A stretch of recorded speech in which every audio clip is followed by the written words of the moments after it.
Dealing with other people is part of being human. However, given the explosion of social media, being exposed to other people's thoughts and opinions can be as simple as opening our phones first thing in the morning and seeing a message or comment.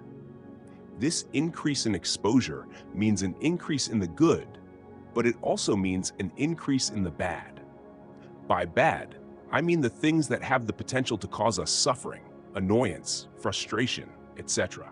Some of this may even be directed specifically at us, whether it's an online interaction or face-to-face. Regardless of how we're exposed to an insult, it has the potential to cause us a large amount of suffering. Today, we're going to go through some Stoic tools to reduce that suffering and maintain our peace of mind, as well as some ways to enforce our boundaries in ways that show someone they've overstepped the line without losing our composure.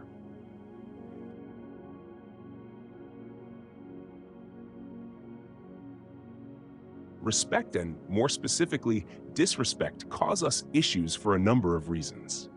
It can be cultural. Most cultures have some level of honor and respect deeply ingrained in their values. Lack of respect for customs, hierarchy, or cultural expectations can cause friction. Social. Respect can be a marker of social status and position in social groups.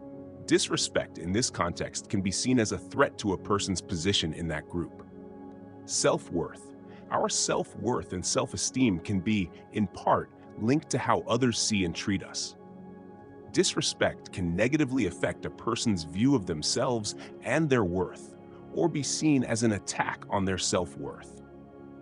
These are a few examples, but it's clear to see how disrespect can cause an emotional response. In many cases, the feeling we have of being disrespected is a boiling over of emotions that make us feel attacked and that we need to respond to right the wrong. However, these feelings often drag us away from our values and cause us to act in ways that don't represent the person we want to be, often making us look insecure as we allow the behavior of others to bait a reaction from us. Through the use of Stoicism, we can learn a way to handle disrespect in a healthy way, maintain our composure, and, if needed, enforce our boundaries. The Stoic philosopher Epictetus once said, "Remember that it is not he who gives abuse or blows who affronts, but the view we take of these things as insulting.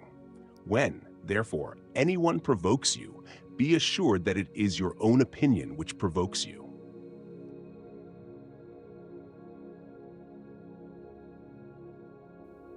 We can't control other people, but we can control how we respond to them.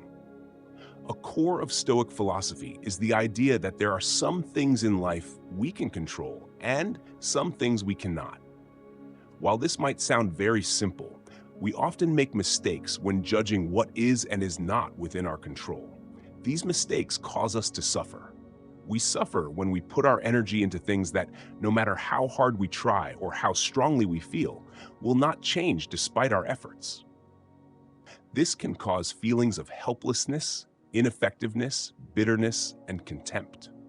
We suffer when we don't take responsibility for the things that are our responsibility, namely our thoughts, beliefs, and actions.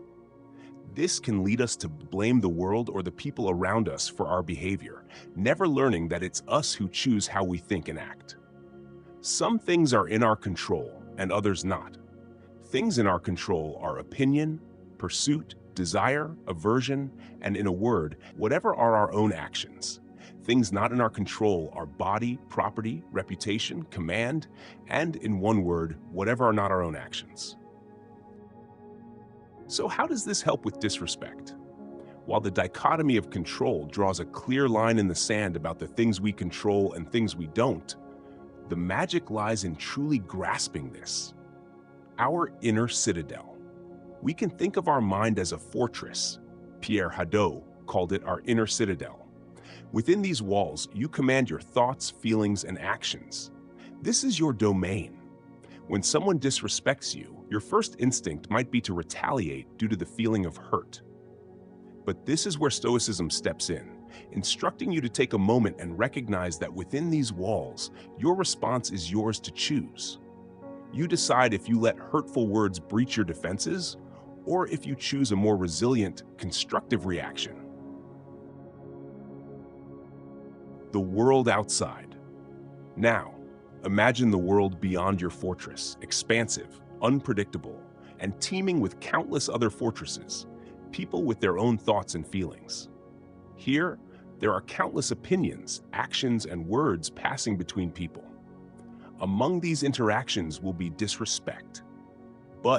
And here's the key thing to remember, these winds, no matter how fierce, remain outside your walls.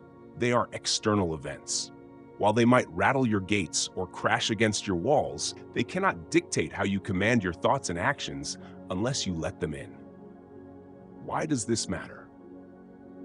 When we can understand the nature of disrespect through the lens of control, we can reframe the offense from a personal attack to an external event, or simply another person voicing an opinion that we can choose to ignore.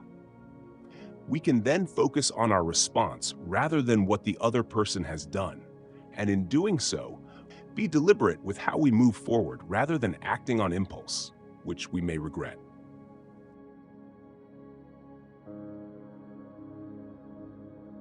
All you can do is behave in a way you believe is good. An insult, when stripped down, is essentially someone's perception, a perception colored by their beliefs, biases, and experiences. Epictetus, one of Stoicism's greatest thinkers, might say that an insult is similar to someone pointing out that the sky is green. It's a viewpoint, yes, but it's not always an accurate reflection of reality. The Stoic virtue of wisdom. The ancient Stoics had 4 cardinal virtues. Wisdom, our ability to use sound judgment and to differentiate between good, bad, and indifferent things. It involves seeking knowledge, making informed decisions, and understanding the nature of the world. Temperance, our ability to behave with moderation and self-discipline. It means controlling desires and impulses, avoiding excesses, and achieving balance in all aspects of life.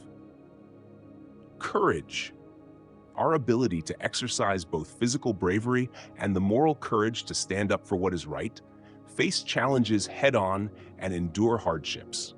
It's about confronting both external adversities and internal fears or anxieties.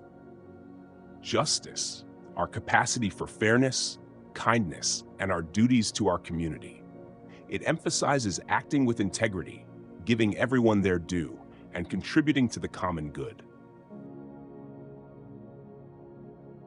For the purpose of this discussion, we'll be looking at wisdom. A fundamental part of wisdom is our ability to see the world as it is, free from our biases, judgments, preconceptions, and expectations that often warp the true nature of what we see. Appearances to the mind are of 4 kinds. Things either are what they appear to be, or they neither are nor appear to be, or they are and do not appear to be, or they are not and yet appear to be.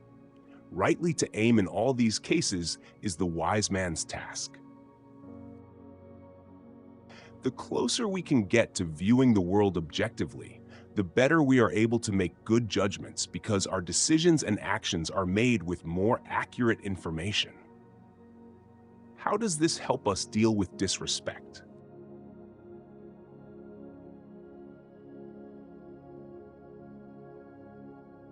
When we can learn to see the world more objectively, we learn that the things other people say and think are often projections of their own beliefs, values, and experiences. That is to say, not everything other people say is true. When we understand this, we can extend the idea to include the things other people say to us and about us. If we're insulted, we can inspect the insult and judge whether it is true and something we should reflect on, or false, and simply a projection of the person insulting us.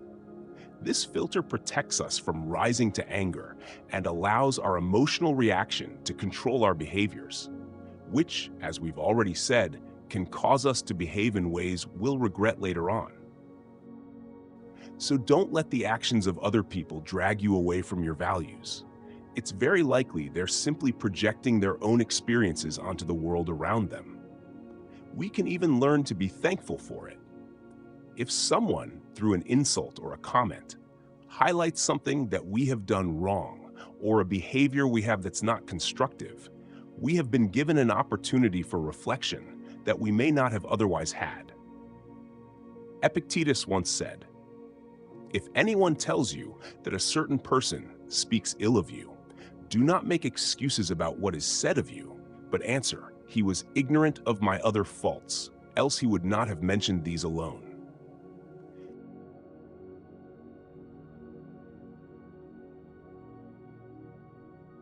All that being said, there will be times when people overstep our boundaries, and we need to enforce them. Setting and maintaining healthy boundaries are essential for our well-being, self-respect, and maintaining balanced relationships.